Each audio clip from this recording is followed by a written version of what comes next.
Yes, I am. How are you All today? right, all right, all right. How are you today? I'm great. Making it, taking it day by day, hour by hour, minute by minute, second by second. All right, work, baby, work, baby, work. All righty.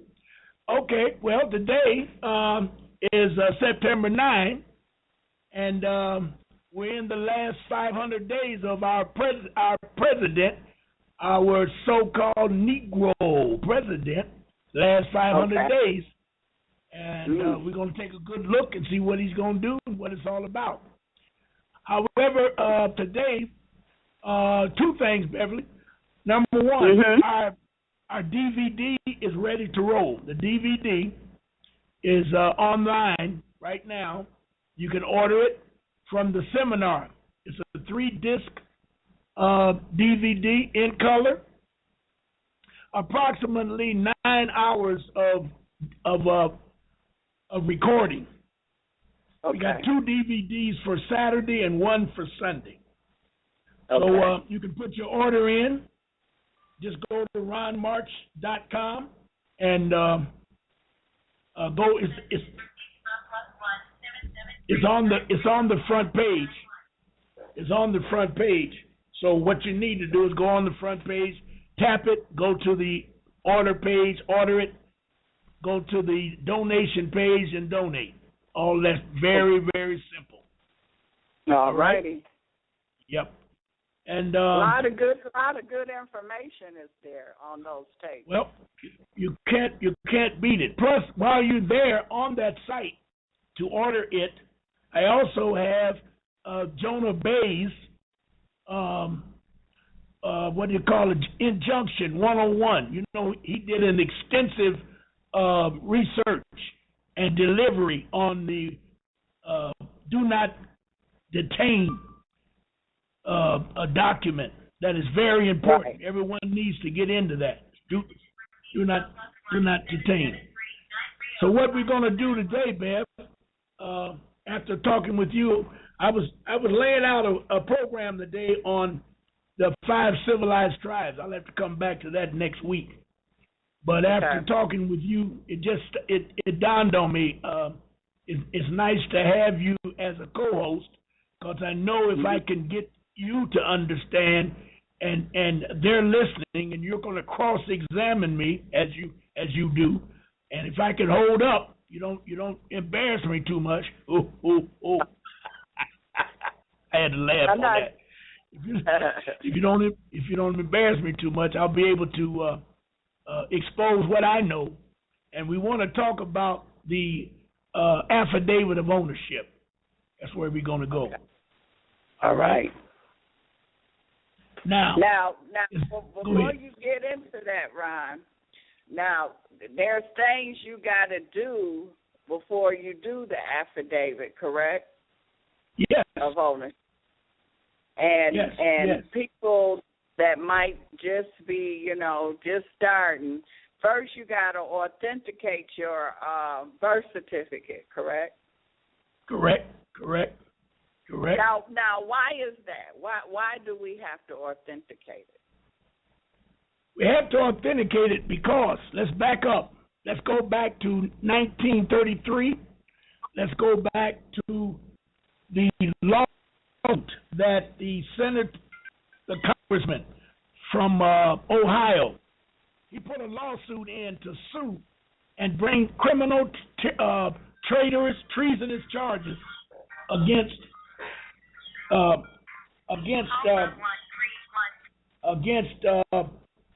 president and who else? Everybody that was involved in that New Deal, he brought charges against them. And once they saw that, they tried to do what they had to do to stop it, but they couldn't stop it. But they did put a hit on him for doing it. He did. He died. They'll put it right. It's right online when you look it up. He was murdered by suspicion. What they had done in order to steal your money and make the commercial process work. Listen carefully. They had to figure out how to make you the debtor. Now, now we know. Yep, we know that we are. We know that we are the creditors, or if we don't, we should know. Okay.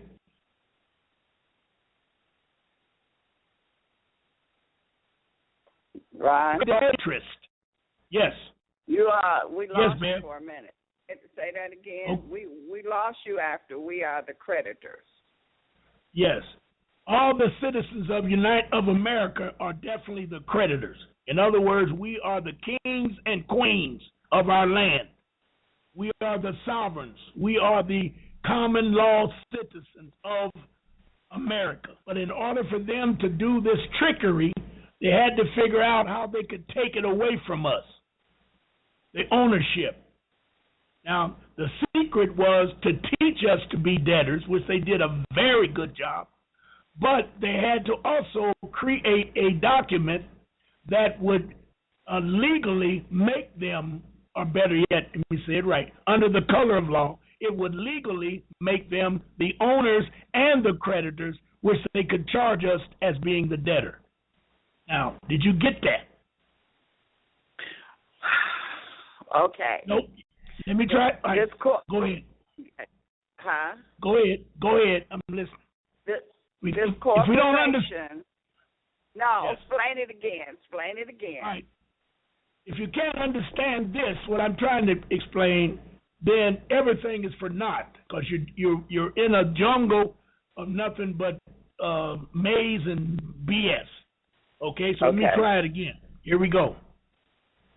We are the creditors of America. All the inhabitants that were born here are the creditors of commerce. We are the top dogs. We are the kings and queens. We are what makes everything work. We had everything working, plowing our fields, planting our crops, hunting, trapping, fishing. Everything we needed, we had. These crooks came in with this plan to take everything away from us and make us feel as though we owed them rather than they owe us. So they had to switch the debtor credit concept from us being the creditor and them being the debtor to vice versa. They being the creditor and we being the debtor. They had to come up with a plan. They had the plan. The plan worked. But they had to send us to school to teach us that. Now, I can explain it very quickly. When you were in school in accounting, everybody took a small course in accounting in order for them to cover their butt, them meaning the corporations.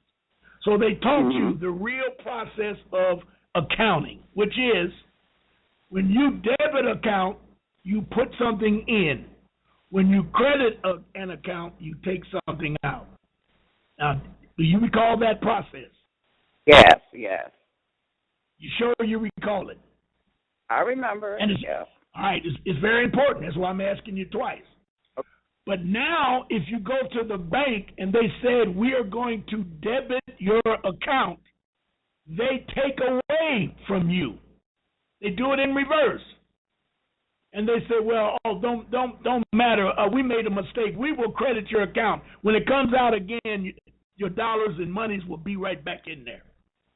And you accept it without questioning it. How can it be credited? You're going to put it in now. But when I was in school, credited means to take away. They switched it right in your face, and you never realized it. But what they did, they made themselves the creditor. They called themselves creditors. The bank is a creditor. Sears and Roebuck is a creditor. General Motors is a creditor. All of your dealerships for automobiles, they're creditors. You owe them because you went and got an automobile from them. So you owe them X number of dollars. And that's not true. Why is it not true? Because there's no money. They took the money away from us when they set this thing up, which made our signature be creating the monetized. We monetize our documents with our signature. They vowed to the world that our sweat and brow, we will be slaves to the world forever. We will never get out of slavery. Never. Because we owe the world. And they taught us that we owe the world, and we all accepted at that time. Yeah, I got it.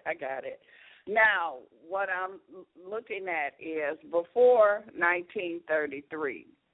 Yes. Who came up with the Treasury Department?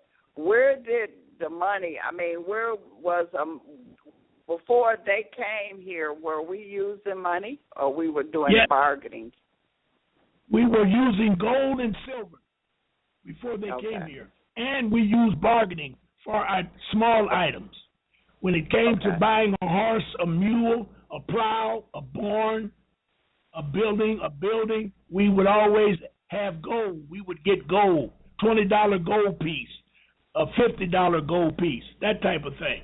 That's why Granny, if you think back in our history, grannies always put their money in the ground in the backyard because there was no banks in most areas. There was probably, I could say with confidence, going into the 19th century, which would be the 20th century, which would be 1901, there was probably less than 10% of all the banks you know now. There was probably 10% of the banks in 1901. There was no banks. They had general stores where you'd go down and make a deal. They had a county seat where you could take your gold in as you found it and weigh it and get a dollar amount for your gold, that type of thing. But it got too heavy to carry that gold around, so they began to flood the newspapers and convince people that we could give you a slip of paper that would represent your gold. So you could put the gold in a bank, and then we'll give you a slip, and you can draw off of the slip of paper. All the reports of Jesse James, Frank James, and the whatchamacallit brothers, all of that was make-believe. That wasn't true. Those crooks worked for the banks. They worked for the government. That's why they couldn't find them, because they wasn't looking for them. They were stealing the gold and piling it up so that they could take it away from the people. They were preparing for 1933 as they came out of 1866. They knew they had to take the gold and silver away from the people in order to set up this thing. And they had to convince us that we were the debtors. Now, a good example, 1997, was this 97? Yes. I went on that a Mediterranean cruise. We went into Greece, 1997. And Greece at that time was one of the most beautiful places I had ever seen, personally seen. The air was clear, the sun was shining, you could breathe. Filth and dirt, none of that was there. And I was only on the cruise for 14 days, but we kind of stayed in that area about 48, maybe 72 hours. But anyway, my point is this. They did all their cropping, and they did all of their commercial business one-on-one with each other. This was in 1997. They were still living in 1800s. They take the crops out. They take the sheep up in the mountains in the wintertime, and they would, breed them, whatever they do to them up there, and bring them out in the spring. The coats was clear and clean and stuff like that. All good. Well, we had a discussion at the time. I did with some farmers, and we talked about Monsanto. Monsanto is a huge chemical plant in the St. Louis area. And Monsanto had created a seed, like corn seed and wheat seed, and they called it the suicide seed. Okay. Now, for anyone that ever lived on a farm, especially with Granny and all of them. You never worried about living and eating because you always had what you need right on the farm. If you had for example, if you had 25 acres and you was planting, you would take at least 3 acres, plant your crop, and then you would take that crop of the 3 acres and seed it so that you could have seed free for the next year. So you were self-sustaining. So every year you would already have your seed to replant, and everything went good. You didn't owe nobody. You paid people off. You had a little small bank account. You had your crops. You bought it. Everything was perfect until that suicide seed came in. The government made the deal with the United States. The Greece government made the deal with the United States. And they're suffering from that seed today because their economy collapsed. And 90% of them, 75% of them over have no idea how that happened. Monsanto did that because when the crops were planted, you could only plant one time. The seed itself would die. So now they were stuck. So now they had to go into the cans, go into their private stock, and go downtown and buy seed. And they tried again. Same thing happened. All of a sudden, they were broke. Now they had to change their entire living style in order to maintain. And that's what happened to them. Because the economy wasn't ready for it. The people wasn't ready for it. The government cleaned up. Monsanto boomed. They don't ever talk about Monsanto. All you got to do is look it up. Put in there Monsanto and then put in the suicide seed and you'll see it for yourself. And that's only one crop already at one product. Them crooks have made numerous of products that do stuff like that. So now these people turned from creditors, owners of the land, they turn into debtors because now they got to take the land and put it up as collateral in order to live year by year. Mm-hmm. Now, you asked the question, there was no treasury in 1800s. There was a general store, you lived in common law. You lived in common law. What none of this madness, none of these corporations coming in taking over. And in order for them to take over, they have to do some dirty work, and that dirty work would include murder, killing, looting, raping, whatever it took to make you depend on them. And once you start depending on them, they got you. Now, they teach the children in school that the debtor is one that owes a bill. You go into a bank to buy an automobile, a $50,000 automobile. He gives you a check for that automobile. You go down to the dealership, give it to him. The dealership gives you the automobile. You go back and stand on your front porch and wait till the first of the month for the bill to show up because you think you owe for the car. You don't owe. You already paid for it when you went to the bank and signed your name.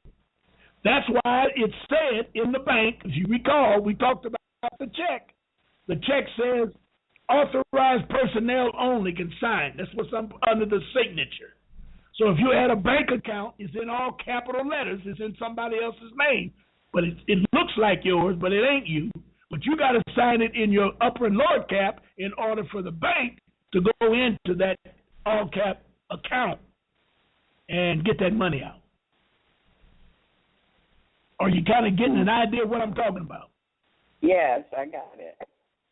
And once your mind is locked into this brainwashed malarkey, you don't have a chance because you're going to start arguing with your own family now because you got money and they're going to say, well, why are you crying about it? You got $40,000 in the bank. Take that money out of the bank and go get you an automobile. Well, you can never put that money back because once you take it out, it goes into the system. You'll never see that money again. If you don't work to put it back, you're in trouble. That's why every time I see a European, even if I work with them, I want to know, how the hell did you get on that crap that you got? Where did you get that from? Oh, dumb white lady that worked in she worked in the dietary kitchen. I was delivering milk. she was complaining one day that her land up in one of the areas close here, her daddy had left her a forest of trees, and she was trying to borrow money off of her land because the lumber companies had already made a deal with her that they would cut down half of the trees every year. However they do that, I don't know the process, but they cut down a certain amount of trees, slice it up, make wood and make timber, and then they pay her. She get a check. Well, she was trying to get money because they wanted to take a vacation. She's getting up in age, and they didn't want to give it to her. They told her she had to wait until that process went into play. And so I just asked her point blank, you a dumb peckerwood. You just a dummy. How'd you get that damn land? Oh, my mama left it to me. Okay, where'd she get it? Oh, I don't know, a grandfather. Now that I look at that, we're going back in time. Somebody stole that land. Europeans didn't have that kind of land. They come over here. How'd they get it? There had to be some type of foul play. But whatever it was, she had it now. And she was in big trouble because she was about to lose it because she was trying to do some things. She was getting up in age. Her children were gone and blah, blah, blah, blah, blah, blah. So I began to think about that. That's what I'm trying to explain that to you now.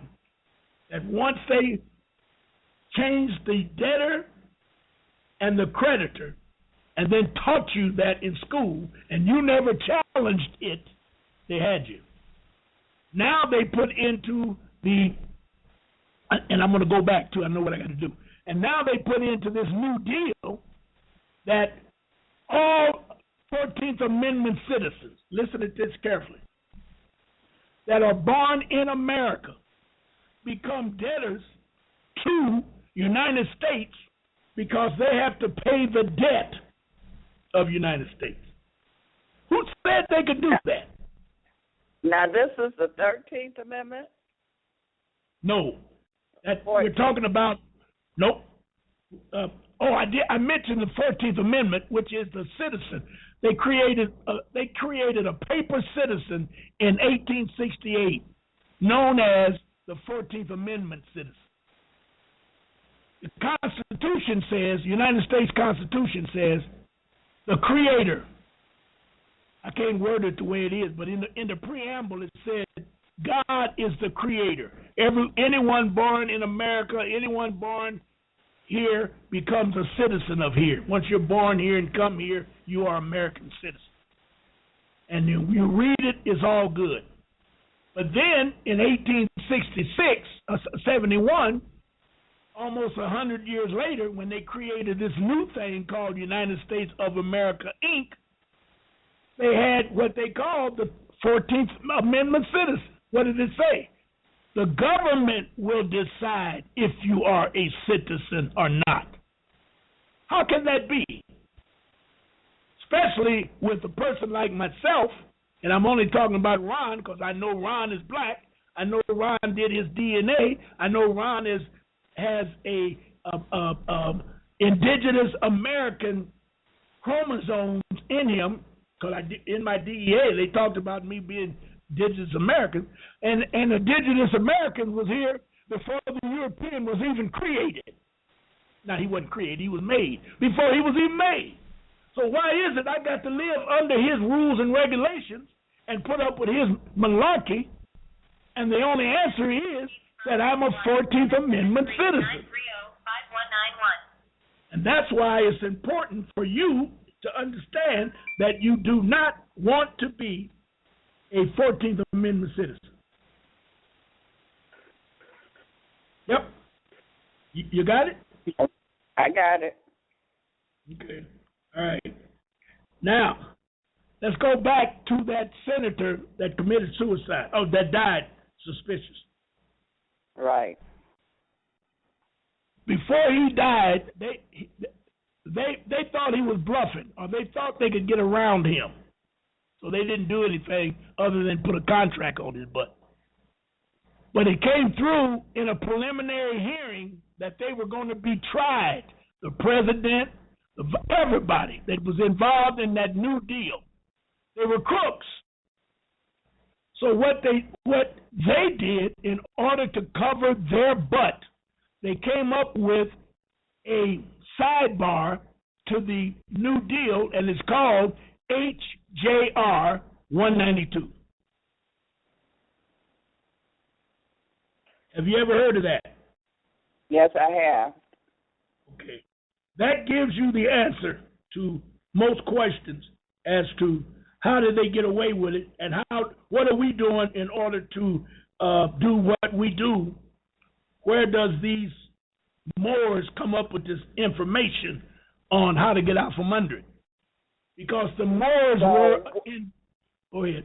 So when he was getting ready to charge them, then they created this HJR 192. Yes. And they locked it up under lock and key. Only the Jews knew how to operate it. That's why you've never seen a poor Jew. Now, what is this, without going into a lot of detail, just what is HJR 192 for? When they created this, what did they create it for? They created a remedy. It's called a remedy. And the law says, especially corporate law, whatever they do, when you work on a job, no matter what happens to you on the job, that's why you have a union, because there's a remedy. They must have a remedy. So let's say, for example, I ran into a lady this weekend. She worked for the Consumers Electric for 23 years, and they told her on July that they're going to give her 3 days off. And she said, why? And they said, you got your safety glasses on, but you don't have the shield on the side. But she said, nobody puts the shield on the side. It's hard. They said, well, you're supposed to have it on there. And they said, well, you took out 3 students this morning, and it's mandatory that you give them a lecture on what you're doing. Did you do that? She said, I didn't have time, because when I picked them up, there was an emergency, and we went straight to the emergency. And as I was doing the emergency, I explained what they said. That's not good enough. So they gave her 3 days off. And I told her they're getting ready to fire your butt. That's what they're getting ready to do. So you might as well prepare yourself. Now, I know from HJR 192 there is a remedy. There has to be, by law, a remedy. So what they did, she went to EEOC. And I said that was the wrong move you could ever make. EEOC is an organization set up for idiots that don't know that the EEOC is part labor and part management, and the job is to please management, because management pays everybody's salary. So how can you get any type of justice through EEOC? Their allegiance is not to you. So she said, well, you know you're about right, because they've been fooling around with me just, around in a circle. So I told her, you need to write an affidavit. You need 2, really. I ended up telling her to write 2.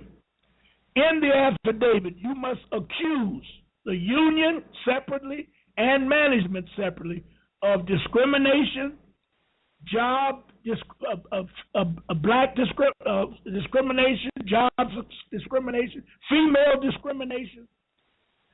Also, you charge management with, well, I can't remember what I called it, but it amounted to instituting a disciplinary program that nobody ever heard of.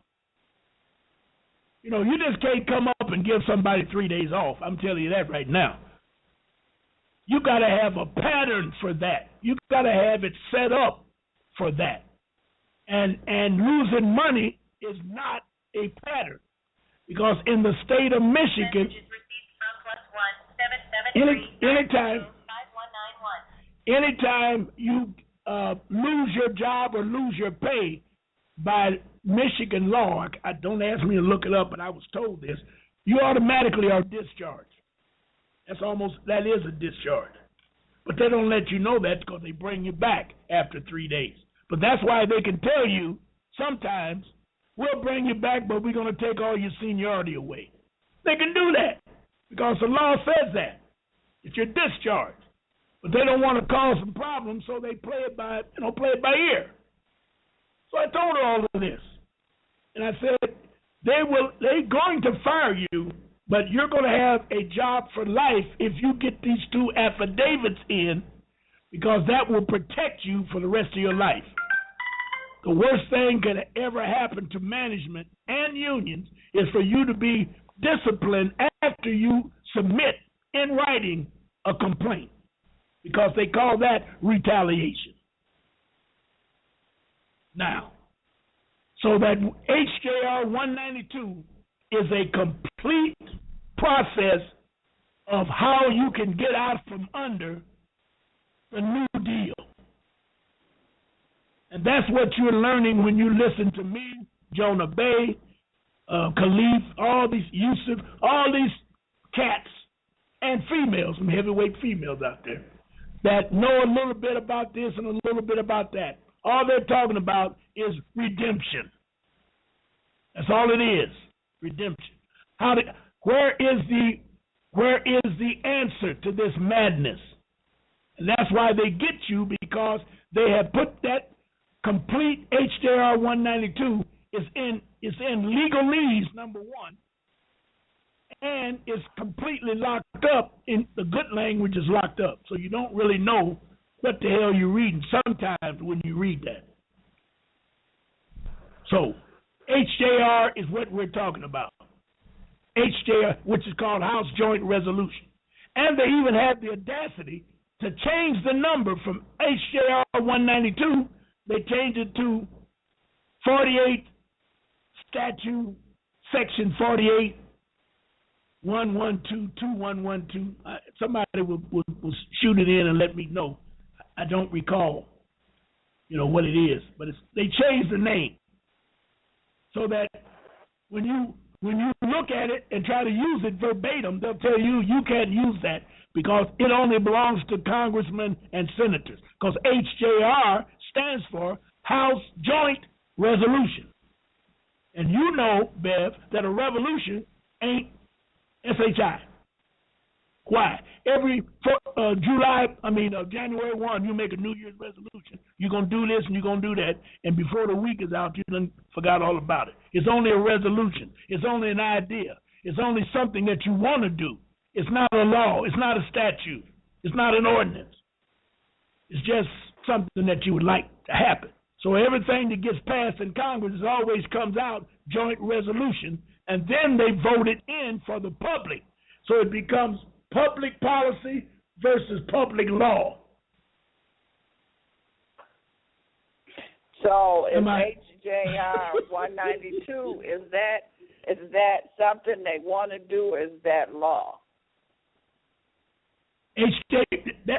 That's something they want to do. HJR 192 is something they want to do.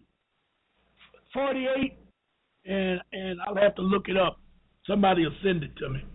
48, y'all hear my phone jumping. Somebody may be sending it already. 48 tells you that they've already voted in and made it a public law. So now you can use it. Oh, just the way it's written. Law. Yes, just the way it's written. Okay. Yep. Okay. So that's why a lot of times when certain things happen, you pay certain dollars to get certain information, and I'll say, or the person say, well, it worked for me, and you do it, it don't work for you. There's a reason for that. The first reason is your spirit. Because if you write from your heart, your message will go through. And that's some esoteric stuff that I don't want to get into. I don't know that much about it. But I do know the spirit is powerful. And then there are ways that you word it that it will make it go through. But people have a tendency, when you tell them to do something, they want to do it in their own wording. I do that myself. Because what you told me just don't make sense. So I'll do it the way I want it done, personally, And it will work sometimes, and sometimes it won't. You know. So, so everybody needs to understand that. Now, that affidavit that we want to talk about today is a very, very, very, very powerful weapon. And it's powerful because it's let me see. If it's not answered in a timely manner, it becomes truth. And that's what you really want. You really want to know, and you really want to box them in. And to box them in, you have to know exactly what you're doing. And like I said, you gotta be able to. You gotta be able to box them in. And affidavit is the best way to do it. They're scared of affidavits. They would prefer you to give them a motion. Some of your judges will tell you when you put in a motion, an affidavit, they'll tell you can't do that here. And if they tell you that, you have a right. That's an appeal, because they can't tamper with evidence. Your evidence states that you want a affidavit, and you got to write it down. I did a program the other day, and I made it very clear that you need to be sure that you write down all of the violations that the courts do to you, because they can't get into certain areas. If they get into certain areas, they'll violate their oath to the Queen of England. And I don't have that in front of me, Bev, right now, but I can pull it out to give you an idea. I did it yesterday. We were talking about courts. How do you handle yourself in courts? And allocution. And we were talking about what you have to do, and you have to have permission. That's another thing. When you talk about redemption, they have to have permission to do to you whatever they do to you. Job, they talk about it in the Bible, in the book of Job. They always had to tell Job prior to kicking his butt that they were going to do it. And believe it or not, every condition you find yourself in, you were told prior to it that they was going to do it. And you ignored it, or you saw fit to ignore it, and now you're in trouble. That makes sense. So, after you get everything authenticated, then that's when you go into the affidavit. Yes. And the affidavit only expresses ownership, which means it's an affidavit of ownership. Now, you can make an affidavit be anything you want it to be. Ownership, truth, denial, I didn't do it. Affidavits are powerful. Everybody, that would be one thing that everyone needs to study, how to write an affidavit. It's not difficult. You don't have to be a lawyer. You don't have to be a PhD. None of that. All you have to do is formulate it into items. 10 items, 3 items. Accuse them of something. Affidavit of truth. Go back to the lady that got time off. I was given a 3-day discharge, disciplinary action, without any warning, without any due process, without even a meeting on why I was given it. That's number one. Now, they got to answer that completely. They can't skip it. They got to answer it. My name is Ron March. I work for Consumers Electric. That's number 2. They cannot dispute that. If they dispute one, they dispute the whole thing. And if they dispute the whole thing, everything you wrote is truth.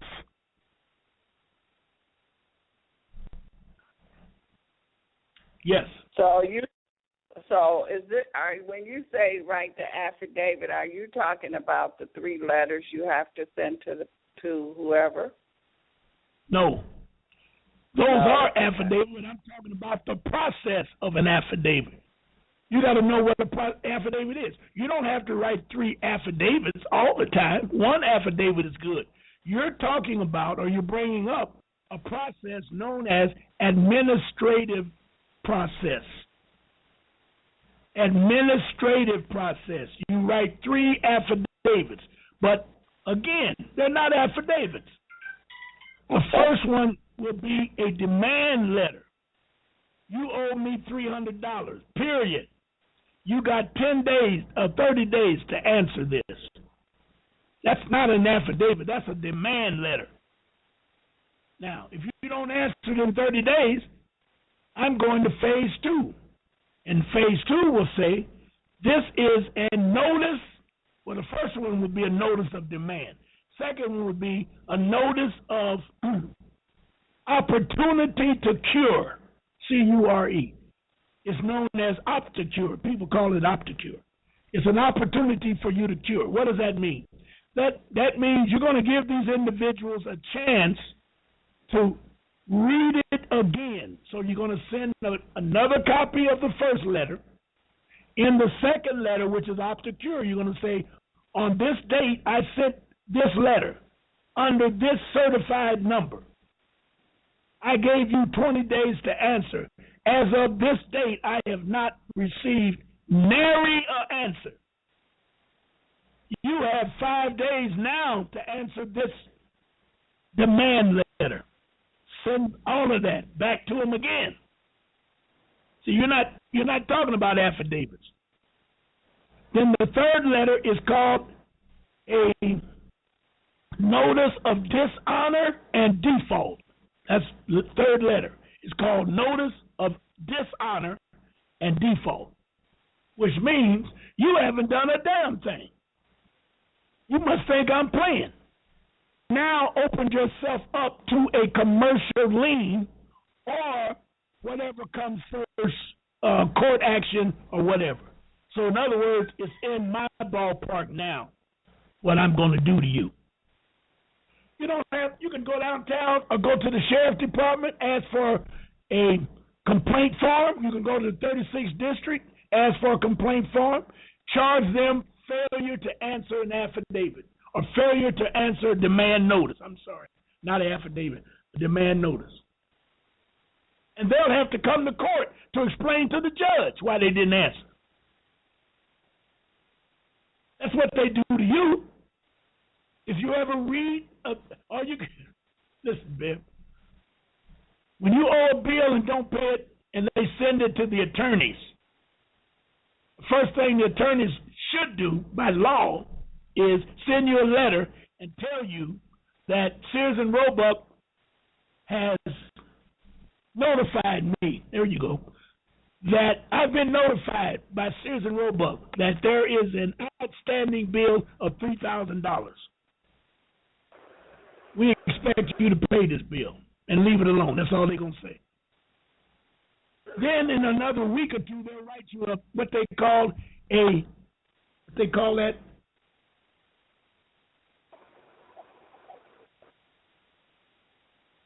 Hello? Did we lose you, Ron? Yeah. Can you? Okay. Nope. Let me make sure. Hold on.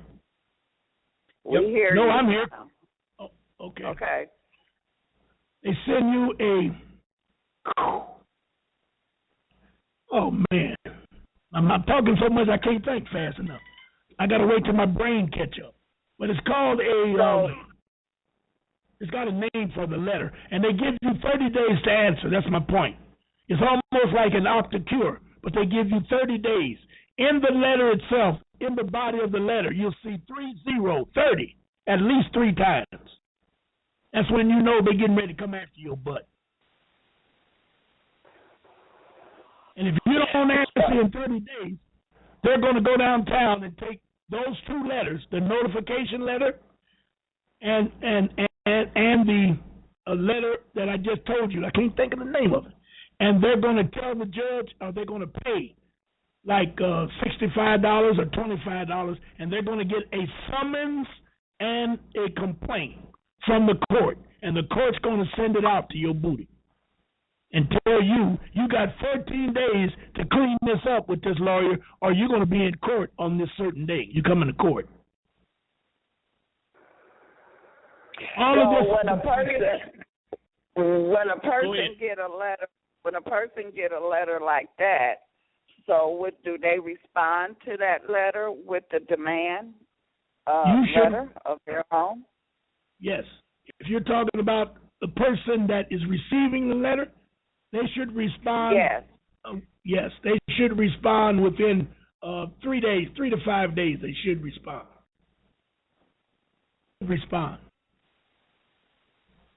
And if they don't, now listen carefully.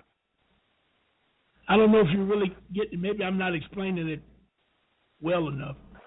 But if you go to 2 places you can go. You can go to the federal, it's called Fair Debt Collection Practice Act. You need to write that down. Fair Debt Collection. Fair Debt Collection Practice Act, ACT. Practice Act, ACT. You need to look that up.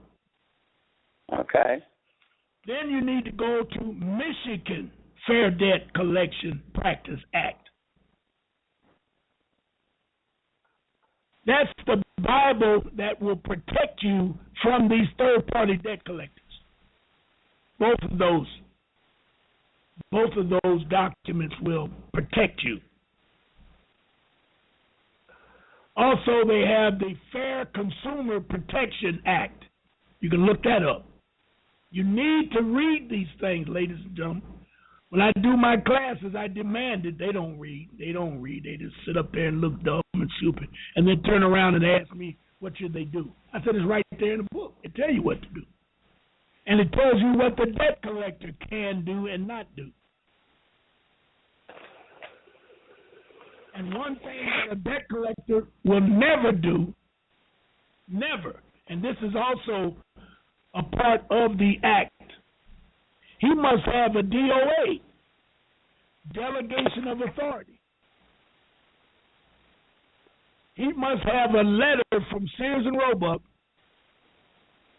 hiring him to be their attorney to represent them against you.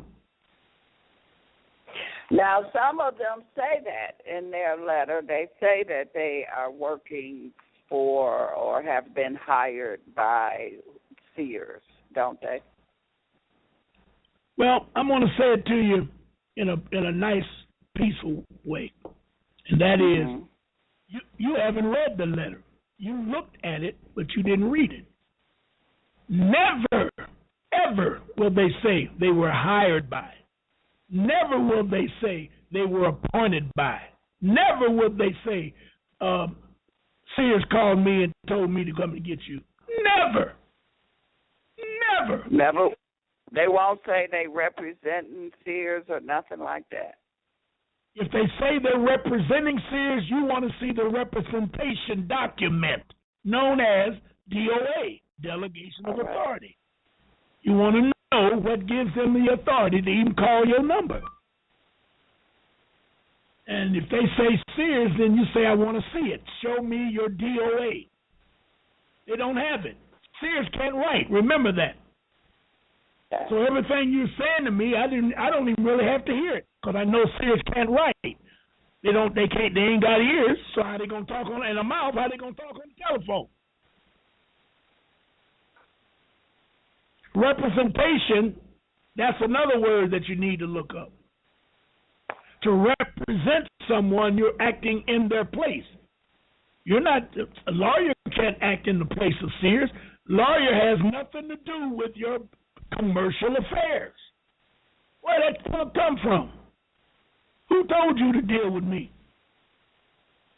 I'm going to sue you. And that's when you put in a counterclaim.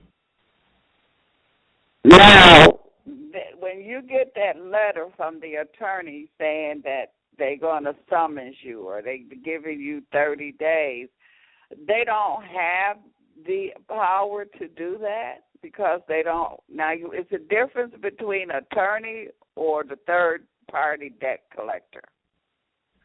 I hate to do it, Bev, but I got to treat you like a hostile witness. Yes. When you say what Please you say, when you say what you say, it's not true. Lawyers cannot get a summons. The court gets the summons, gives you the summons. When they send you, and remember, you know how they tell you you got 30 days, and then they end up having you to come to court. They go to court and get the summons and yada, yada, yada. Yes. Well, see, stop that yada, yada, yada, because you need to understand, and I'm going to tell you, of course, but you need to understand how that can happen. Number one, the lawyers lied when they submitted the paperwork, meaning they came up with a shenanigan. Once they checked your credit report, they got ways of doing this, of course. They check your credit report so you don't pay your bills anyway. So now they got to be a little reluctant to deal with you because you might know something that they don't know. But if you are a person who pays your bills all the time and you got a little behind on this one, they're going to tear you a new one because they know you are, that's a better word than an idiot. You are a piece of pie, let's put it that way. There's something they can deal with. So they'll go downtown and tell a lie that they've done everything in order, and they want the courts to give them permission. The courts say, yes, you pay $65 and we will summons that party to court.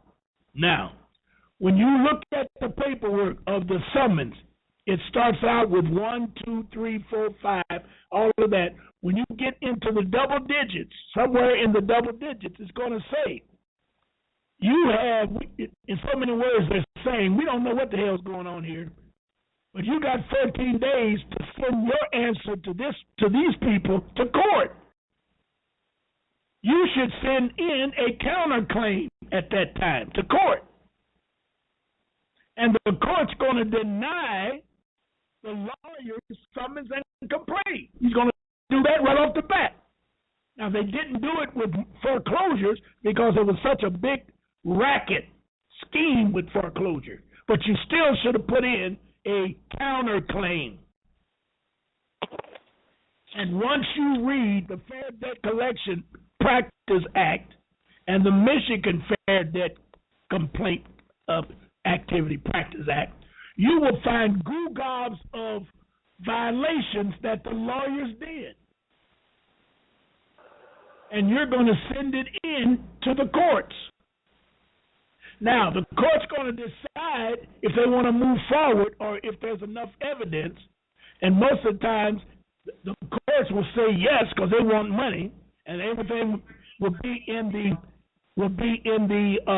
the hands of the lawyer to prove yes, no, maybe so. Okay? So, they'll say yes, come on in. Now, when you get, they're going to send you a court date. Now you must send a special invitation prior to you going to court, at least 7 to 10 days. And you're going to let the court know who you are. And you, listen carefully, are not the person that's in that summons, because the summons is in all capital letters. Now that you have your birth certificate, you're going to make it clear to the court, that is not me. I have no idea who that person is. Do you understand? Yes, I do. Yep. Now, what about do it make a difference if your birth certificate is in upper and lower caps or all caps? No, neither nor. No. And it doesn't make a difference because you have it authenticated. And quiet as kept, I don't think I even told you or finished telling you about authentication. I didn't. There's a law that backs you up in authentication. It's called Title. I'm going to look that up. I'll look that up on break. but it's a title. And what it means is this. It says this in plain English. If there is a secured agreement, a secured interest in your transaction, if you get your copy authenticated, it becomes the original. Do you understand? So it doesn't matter if it's all caps, upper, lower caps. When you get it authenticated, this is the original. Yes. Live birth certificate. Yes. Forget all that other malarkey, all of that gobbledygook. You don't need to know anything about it. As long as your paperwork says full faith and credit, you got one from the state and you got another one from the federal government, the hell with all that gobbledygook. Because whatever it is they have it locked up. Their name is not on it. When you make a deal with Sears and Roebuck, I done told you 100 times, Sears don't have any hands. They don't have any pencils. They can't hold a pencil. So they don't ever sign nothing. You got. We have lost you again, Ron. I hope you can hear me. We're not hearing you at this point. You trying I hear you to come clear. back? Okay, now we hear you. I hear you clear. It must be something here. No, you don't know. You can't hear it? Oh, okay. I'm trying to tell you to remember, Bev, that Sears does not have hands. They can't write. They can't sign their name. Sears and Roebuck. So when you get anything from the courts, it has to be represented by a natural person or another corporation, which is the law firm. You follow me? Yes. Okay. So the only thing they can tell the court, and the courts will agree on, going back to HJR 192, going back to the New Deal, there is a secured interest for all corporations in all business transactions. And all that means is something's locked up under lock and key. And it does not have the corporation's name on it because they can't sign it. You got to get that through your head. You got to understand that. They can't sign it. They can't sign it. So what do? They say we have a secured interest in it. Where is it at? Well, we don't have to show you because you didn't pay it off yet.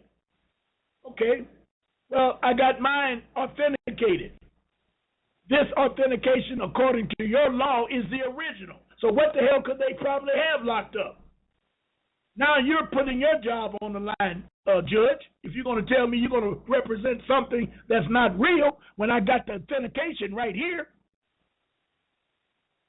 And I'm going to do it through affidavit of ownership.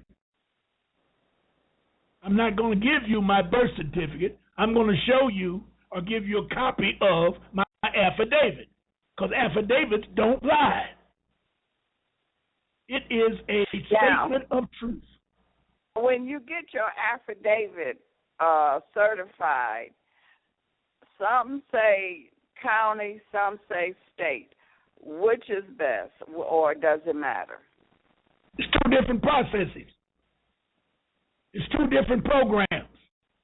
You can do all you need to do with the state. If you want to go to an advanced program, you do it with the county. And we haven't mastered, I don't think that my audience has mastered the state birth certificate. You're already protected. And I'd hate to bring in the county process because that's only going to really confuse you. Because you're going to mix it up again. I'm talking about the affidavit of ownership. I'm talking about the affidavit of ownership. You're going to get, if you're going to do the county, you're also going to do an affidavit of ownership with the county. So you're going to have two affidavits of ownership, one for the state and one for the county. And so if you start is it mandatory? No. Do you have to have both? No. I said to you, the state, in my opinion, is the beginner state when you are protected. That's the state. That's what you have right now. Once you master that, I would suggest that you go into the county, and you should know enough about the state where you can do the county yourself. But I wouldn't want to bring the county in now when you haven't mastered the knowledge of the state. It's only going to confuse you. Does that make sense? Yeah.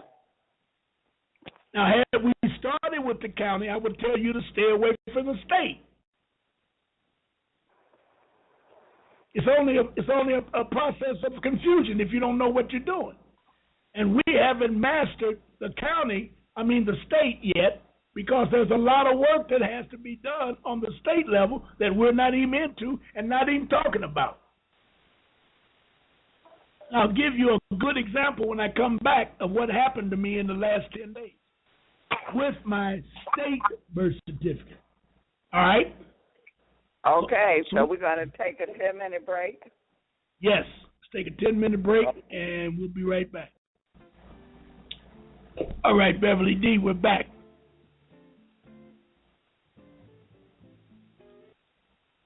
Yep. Are you there, Bev?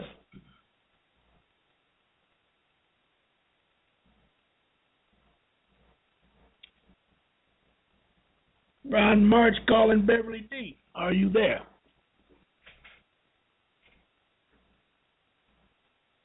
All right, I guess she will come in. Should be there.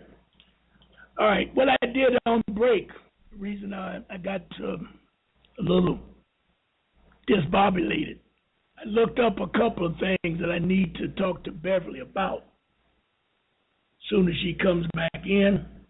Okay, Ron, you ready? Yes, I'm ready. Yes. Okay, hold on a minute. All right. While we were on break, I looked up a couple of things. Number one, let's go directly to Title 28 USC Code, United States Code, subsection 1733. So that's Title 28 USC, subsection 1733. We're going to Section B. It says this.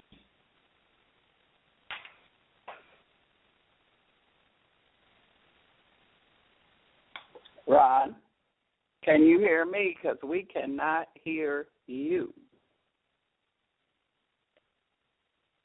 We cannot hear what you are saying.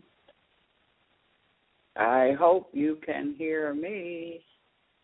I know you said to go to Title 28, so that's where we're headed. Title 28, USC,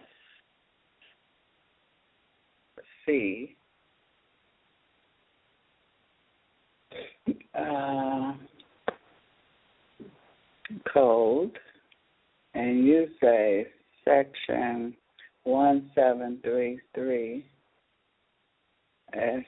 Ron, we cannot hear you. Did you push a button? I hope you can hear us or hear me. Let's see.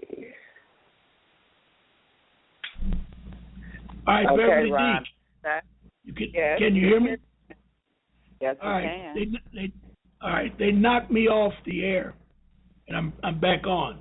I'm trying to give you this information on authentication.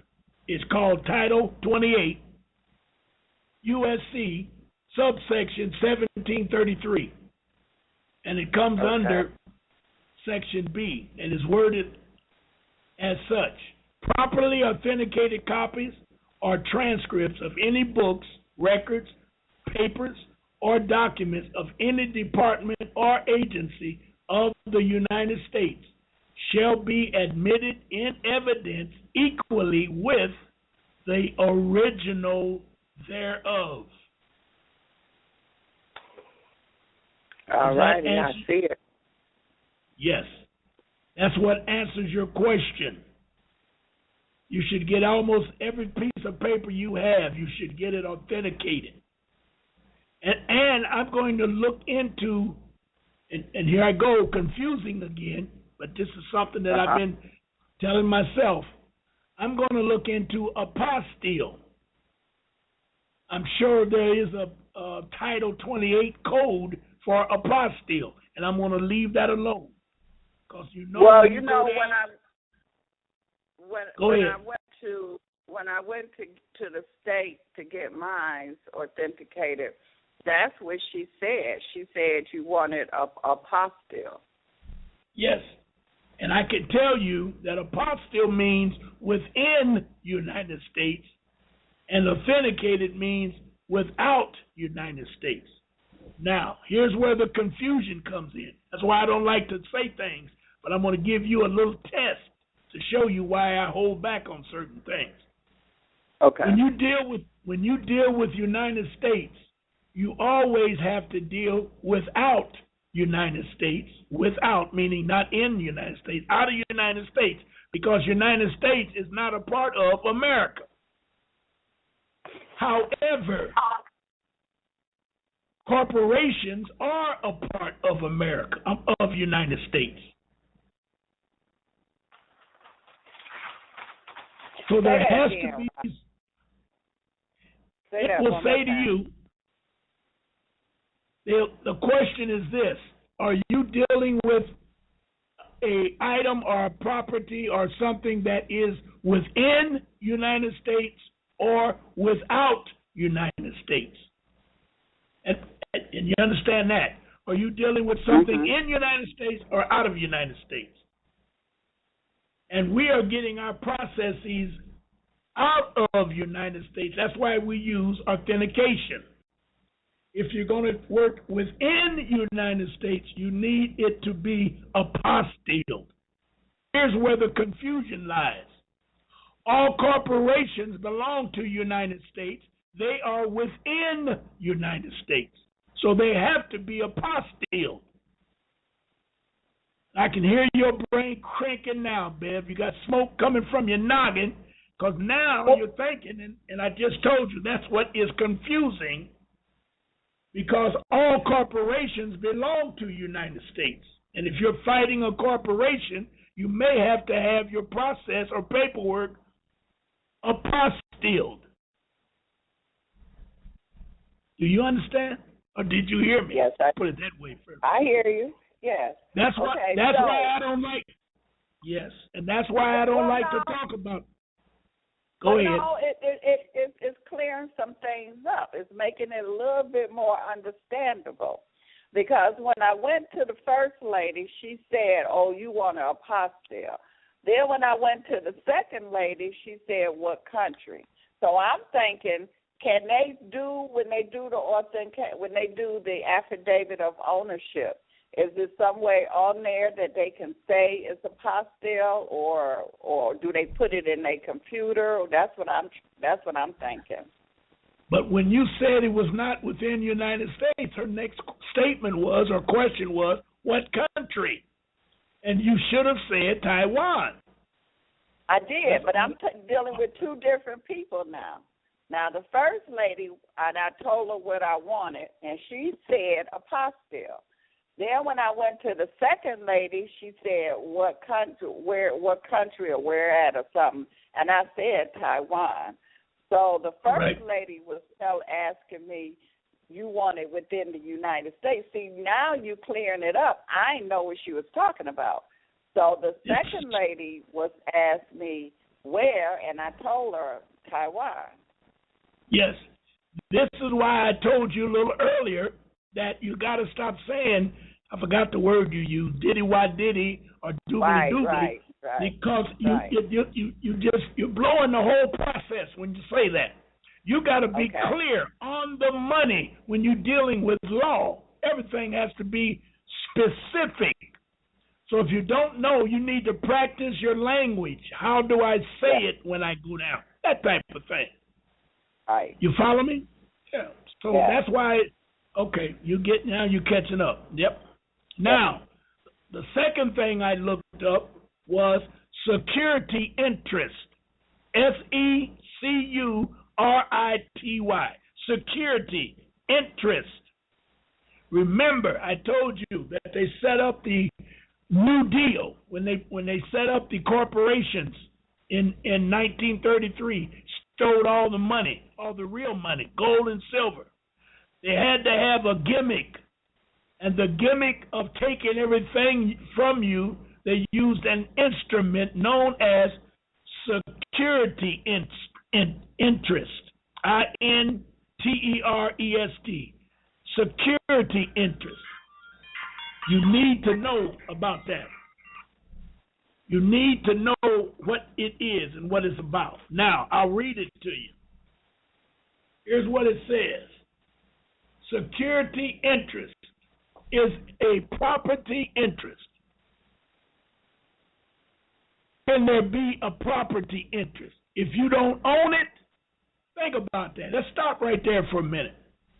The first sentence says, a secured interest is a property interest created by an agreement or by operation of law over assets to secure the performance of the obligation, comma. Now, let's let's break that down, Bev. Let's back up. A secured interest is a property interest. What could be you tell me, what the hell is a property interest? Are they talking real estate? Or are they talking cars? Are they talking what? Property? What is they? Listen to what it said. Remember what I just told you. Okay. Is a property interest. We're talking property. Automobiles are property. Pistol is a property. The refrigerator is a property. Your home is property. We're talking about all properties. And that's what you deal with in commercial affairs. You're dealing with property. Not leases. Not leases. No, Bev, no. I didn't say nothing about leases because you know why? I know, but you know why? Because remember in the seminar, I said the only true lease that you could ever have. There's only two that I know of that are true contracts: marriage and a lease. Why are they true contracts? Because you need two signatures to make them work. A marriage and a what? And a lease. Right. When you lease an apartment, well, come on, babe, think. What about when you buy a car? Is there two signatures? No. When you buy a house, is there two signatures? No. When you buy a pistol, is there two signatures? No. When you buy a marriage, when you get married, is there two signatures? Yes. You and your wife. When you lease a property, is there two signatures? Yes. You and the owner of the property or the representative of the property. You sign a lease with them. They have nothing to do with secured interest because there's a true contract with a lease and marriage. Got it? Got you. Okay. So, a secured interest is a property interest created, notice that word, create, by an agreement, not a contract, an agreement, or by operation of law over assets, over the property, to secure the performance of an obligation. Definition of obligation, debt. Performance of obligation, pay the debt.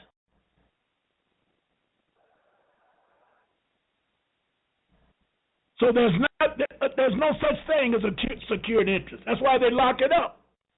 And then the judge says, well, you don't need to see it.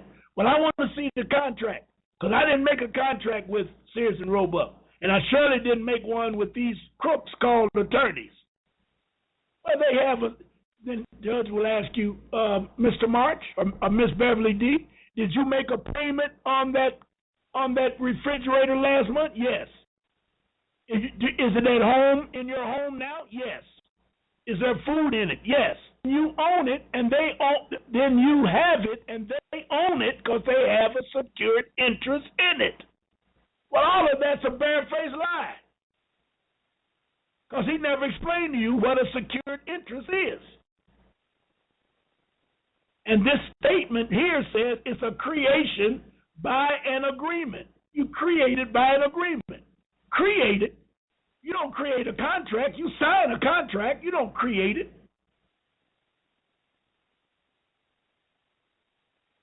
And that's the first comma. That's the first part of the sentence. Second part starts out, usually the payment of a debt. That goes back to the obligation. That's the first sentence. Second sentence says, it gives the beneficiary a secured interest of the secured interest. It gives the beneficiary of the secured interest certain preferential rights in the deposition of the secured asset. Now, if that ain't gobbledygook and a bunch of BS. Oh, it is. Wow. You see what I'm saying? And that judge would throw it on you in a minute and say, well, Beverly D, they have a secured interest. Do you think you're going to use that refrigerator and not pay for it? It says you have an obligation. It was created by the secured interest. Well, then you're supposed to say, well, hold it, buddy. I have a authentication of my secured interest, which means I own it.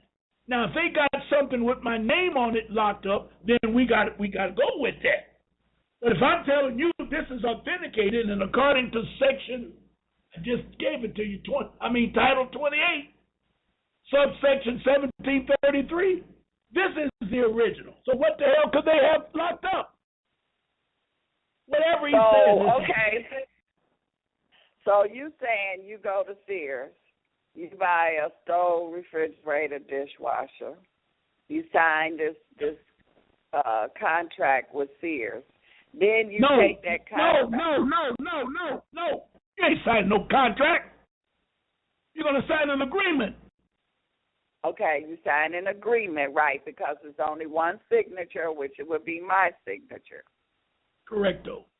All right, go ahead. The corporation can't sign anything. Correct. So then I take that agreement and I go get it authenticated. Yes, ma'am. Yes. Just like I got the affidavit of ownership or authenticated, yes. I go get that authenticated. So yes. Whatever they got, so that when I take that into court and tell the judge I have the original. Yes. They don't have an interest in that. Go ahead. So what about the copy that they have?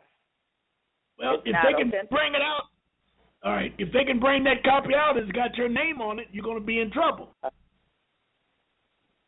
you know it's not going to be on there. Wait a minute, Ryan. When we sign an agreement, just say I'm there and I'm buying this stove, refrigerator, and this dishwasher. I'm going to sign this agreement saying that I'm paying X amount of money for all of those three items. Okay, so it's got I sign it. They didn't sign it, but I signed it. Yes. Now I go take that form that I have and I get it authenticated. They gonna bring out the copy that they have. No, they're not. Why? They can't bring it because they sell that whatever they have, they sell it. And if they bring it forth, it's fraud, because if you read the agreement, which nobody ever does, it will tell you that they gave you credit for that those items, and it came to the amount of $7,000. And you're going to look in your purse, you're going to look in your pockets, you're going to look on the table. You've never seen a check with Beverly D's name on it to Sears and Roebuck for $7,000. So what did they do? everything in the agreement is a barefaced lie. They did not perform what they said in the agreement. All you got to do is read the agreement. Read a paragraph at a time and then sit and study it and find out that they said they did something that they didn't do. And give you a perfect example, the first paragraph of your promissory note, the first paragraph of everyone's promissory note, it starts out with something like this. I have received $250,000 for this home on so-and-so street, and I agreed to pay it back to Countrywide in 30 years. In those words, that's a lie, Bev, a lie. You did not receive $250,000.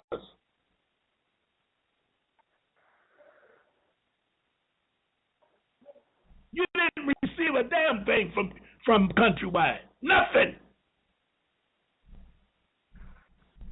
They use your credit to create the loan or the process, not a loan, the process of creating that money off of your credit report. There was never any money transacted. So if they did it on your credit, then you tell them, give them a promissory note, I'll pay it back in year 3011. 3011. I'll give it back to you. That's what you did to them. You gave them a piece of paper that wasn't worth a dime that said you're going to give it back to them in 30 years. And they knew when you did it, you wasn't going to stay in that house 30 years because you're going to grow and get out of it. They never give you your promissory note back because they sold it in the open market. And as you make payments, you pay off the dividends to those investors who bought it. It's the same thing with a refrigerator, a car, whatever. Anything you get on credit, which is a ticket item, and they give you, a year, 2 years, 6 months to pay it off, it's all a scam. You don't get that. You've never seen a check in Beverly D's name. You just purchased a home. Did you see a check with your name on it? No. Oh. So the agreement is a lie. All you got to do is read it. I got a caller. Let me see what we have here. Okay. Area code 470-2834. Last four. Do you have a question or comment? Yes, sir. First, I wanted to comment about what you're asking about the difference between the apostille and the authenticated. In the state of Pennsylvania, that's exactly what they asked me. And I said, and I asked like all innocently because the lady, I don't know what it is about Pennsylvania, they're very friendly, but I asked her what's the difference, and she said exactly what you said. Apostille is for if you're operating within United States territories. Authenticated is if you're not. So you were right on that point. And that's probably true for everywhere else, but don't get mad at me, man. Don't holler at me, okay? I won't. He's been hollering at me for the last hour. I hear him. Hey, Bev, how you doing? Good. Hey, Bev, how you doing? I'm doing great. Yeah, I'm trying to give you some relief because he's on you. Yeah. I told him I was treated like a hostile witness. I said, Bev, I got to treat you like a hostile witness. That's just your way, Ron. But anyway, I'm on stage 3, man. I got my authenticated birth certificate from my state, which is in Pennsylvania, and I'm here in Georgia. What I'm doing next now is I have the DS4 4194. I've done my I have the request for the authentication services. I have that filled out. I've done also my our affidavit of ownership. I also have the birth certificate, and I'm going to do the self-addressed envelope thing and send it off to Virginia. So I want to ask you because I want to make sure I'm doing this right because this stuff can be expensive and it can be costly in more than one way. But when I filled out the form, it asked for the country 3 times. At the top, on Section 1, Section 3, and Section 4. Section 4 is where I'm putting in Taiwan. I have one document. Okay. Document type is certificate of live birth. I put in my $8, and the other two sections, Section 1 and Section 3, I just put in my address. Ask for formal mailing address, and I'm giving them my formal mailing address where they're going to mail it back, and I'll put it in the United States of America. That would be correct, right? Yeah. Yes. Well, see, when you say the SS4 form. No, SS4. The DS 4194. That's the request for authentication services. That's when I take it to the Secretary of State, Department of Secretary of State. I guess it's John Kerry, and I ask him to go ahead and authenticate this paperwork. But I want to make sure I did that right. But was also when I put in my affidavit of ownership, I don't have to put in any codes or any like state codes or any kind of codes like that. All I'm doing is just basically testifying that I'm familiar with the facts. I think I actually took your stuff and I just copied it. I just took out the stuff that was personal, and that's basically all I need to do. I'm gonna get it notarized tomorrow. By the way, UPS they do notaries for like $4 a page. FYI. All right, slow down. Now let's go back. Are you talking about the request for authentication service? Is that the sheet you're talking about? Yes. Now? All right. And you said you made the statement that they asked for your country 3 times. Right? Yes, on that form. Yes. I'm looking at it right now. What I sent you, I'm looking at now. First time they ask for it, all they want to know is where are you? Right. They're not, okay. Now hold up. Let me move it down here. I want to get it right. And don't let you get away without talking about notary. I don't know what you're gonna notarize. You said something about notary. Where you go? Yep. Hold on. Hold it. The affidavit of ownership requires that. Yes, it does. And you got to get it notarized that way. Okay. Right. I got it here. It won't let me rotate. It won't let me move it. But anyway, you got it. I'm looking. Oh, I know why. I got the wrong daggum. Oh, brother, man.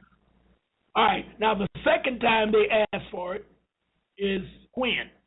Where were you when they asked for it? The second time is Section 3. That's self-explanatory. They just basically, it's for wanting to know, where do you want us to mail it? We want to. The first thing they're asking is, who are you? Like you said, where are you from? Yep. The second one is like, where do you want to mail it to? The third one in Section 4 is saying, what are you using this for? What country? Since it's going to be authenticated as opposed to apostille. Right. And I can put it in Taiwan for my country. All right. You're not the only one that has had that question, and I'm looking at what I sent you. And if you look above on Section 3, it says shipping address, and then it has a box. The box says same address as above. I put an X in there, so I didn't know what you was talking about. Okay, so you don't have to put it in there at that point. Right. Now you go down to Section 4. To me, that's the only time that you really use it, because they're talking about what country are you going to do your business in, which is Taiwan. All right. Exactly. So, all right. So you throw me off when you said I had to do it 3 times. I'm trying to figure out what you're talking about. And you're clearing up to me that you're going to get it notarized. You're talking about your authentication. Your not authentication, for the affidavit of ownership. Yes, okay. Now, you got it right. Now, yes, sir. What we did with the affidavit of ownership, we did put some code numbers in there. That's what I thought. Well, you didn't have. Yep. I don't have to. No, the code numbers. Where did you? Those. I made it clear, and I told I know the webmaster's listening, and I'm going to say it to him again. I'd like for him to take that out. Those codes. Those codes was my security mailing address. My certified mailing numbers. No, I'm not talking about that. No, I'm not talking about that. I'm not. What kind of code? Well, I'm just talking about like I see where it reads it's 28 USC 1733. It reads all Are we still talking about the? This was part of that's on your website. Another one shows where it reads USC 2657 semicolon 22 USC 2651A semicolon 5 USC. This is all like when you start addressing this to Mr. John Kerry. Yes. You need all of that. Okay, that's what I wanted to make sure.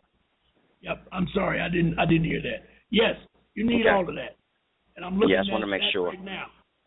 CP/PPT/S/TO/AUT. That stuff. Yes, all of that goes in there. Okay, just wanted to make sure. And then lastly, I wanted to make sure also, I was going to ask you one more thing before I forgot. Oh, yeah, that second page on the DS 4194, I don't really need to put that in there, but I was going to put it in there anyway just so they won't, get their real, anal about it. But I was going to just put down NA because there's nothing on there that I want. There's nothing on there that's relevant. Well, I only want one document. Yep. What I just did the top portion of it. If you look at the top, I just fill that out. And that was it. Yep, that's good enough. Right. Yep. All right, cool. Well, I'm good to go, man. I'm on my third leg, so that's all I wanted to ask you. Okay, good enough. Did I get loud? Did I upset you anything? No, man. You calm down, man. You calm down. You must be sipping on something. You all right now? No, all right. You are. I think he likes beating up on females. Yeah, I guess so. Don't go there, man. Don't go there. All right, brother. I appreciate you. Okay. Thank you, sir. All right. We got another caller. You got a caller, Bev? I got one more. Let me see. No. Go ahead. All right. Area code 586, last 43749. Are you there? 586 Yeah, I'm here. All right. I'm here. Peace. What's up? All right. You just checking us out. I see it.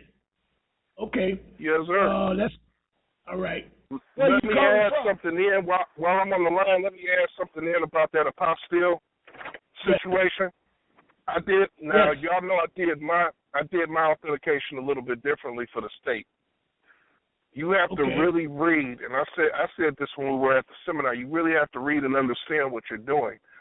The apostille, when I went to go get my authenticated from the state, it said apostille, but it had an explanation of what it was. So you have to, they turn the words around and they do trickery. So you really have to know what you're doing when you're ordering. You have to have an understanding of what is being said. You have to know when they're doing things to confuse you. I actually, when I ordered mine online, I had to choose the one that said apostille because that was the only one where I could get the raised seal and I could get the proper authentication. But it did ask me what country, and I used Taiwan. So I just wanted to make that statement to let everybody know. You know what I'm saying? You have to really look at what's happening because they do little things to confuse you. Yep, they sure do. So, and you're totally correct. Okay. All right. Yeah, because it did. Because I thought I checked off apostille on the state thing, but then when I took the ownership, it's something totally different. And I remember we had that conversation because it's the wording. The thing is, you got to really, if you're going online to do it, you have to read because, number one, every state is different. Number two, they know people are waking up. So they're going to do little things to confuse you. So you have to really know what document it is you're getting. And if I had not known what it was exactly that I was getting, in getting that authentication document, I would have screwed up and I wouldn't have gotten the right one. I would have got the one that they sent you first, Beverly. So I just wanted to make it known and make a note to the audience. Really pay attention. Like I said this again. I said this when we were at the seminar. You have to really know what you're reading and what you're doing and what it is you want. Yes. All right. Yep. That's good enough. Okay. Thanks a lot, brother. Yep. That's all I got. Yep. All right. Okay. All right, Bev. I'm clear on my callers. Okay, on my end, if anybody want to call in, the number is 347-644-7225. 347-215-8041. That's 347-215-8041. Go ahead, Ron. Okay, right. So, we were discussing, if I'm not mistaken, we were dealing with the two, where are we at? There we go. A secured interest. Did you clear that up? Do you understand that secured interest? It's a pig in the blanket. There's no such thing. It's nothing there. Okay. And the judge will quiz you to make you think something's there by asking you those pertinent questions to make sure that you admit that you have it in your possession. And so the judge, for example, let's go back to the refrigerator and all those kitchen items you purchase or whatever you want. Yeah, appliances. And once he makes it clear on the record that you have those items, then he's going to say, did you make a payment last month? And you're going to say, yeah. Or I didn't make it because I was sick, but I made one the month before. Whatever you say, it's all good. It don't matter. Just says good. Okay. Now, are you telling me and the people of Michigan that you went down and got these items of a cost of $7,000 and now you're telling us that you're not going to pay for it? You are a crook, Miss Beverly D. Now, what you going to say then, Beth? What makes you think that you can use these items and not pay for them?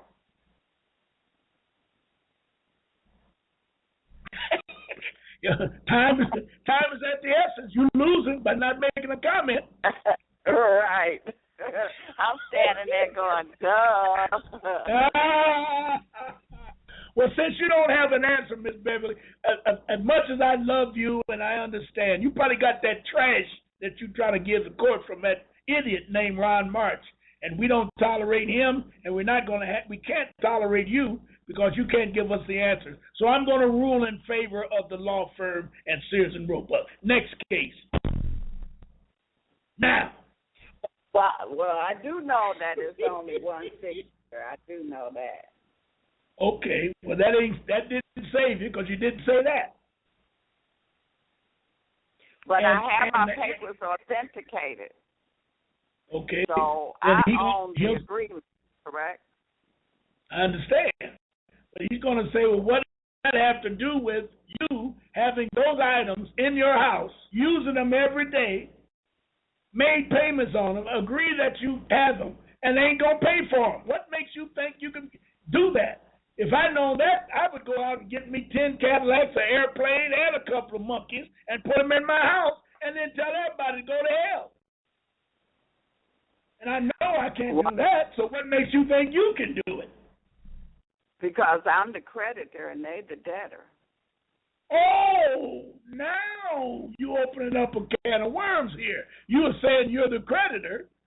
Okay, how did you become the creditor? Sears and Roebuck owned the washing machine. Sears and Roebuck owned the truck that brought them out. Sears and Roebuck owned the laborers who put it into your house. What the heck are you talking about? You're the creditor. In my education, it says that Sears is the creditor because they had everything. You didn't have nothing. So you're wasting my time, Miss Beverly D. I'm going to ask you one more time. What makes you say you don't have to pay since you have everything in your house? That's thievery in my book. Let me look that up. Clark, look up stealing property that don't belong to you. Find out how much time that is. That type of thing. You understand? You get where I'm coming from? Yes, I do. And the answer, you know the answer. You're not saying it. You know the answer. The answer is the answer is I paid for it, you idiot, when I bought it. If I hadn't assigned for it, they never would have got it. They used my credit to bring those items in. She gets paid from my credit. She taps into my security account, my Social Security account, and get every dollar she wants to have, because I gave her permission when I signed my signature, because there is no money.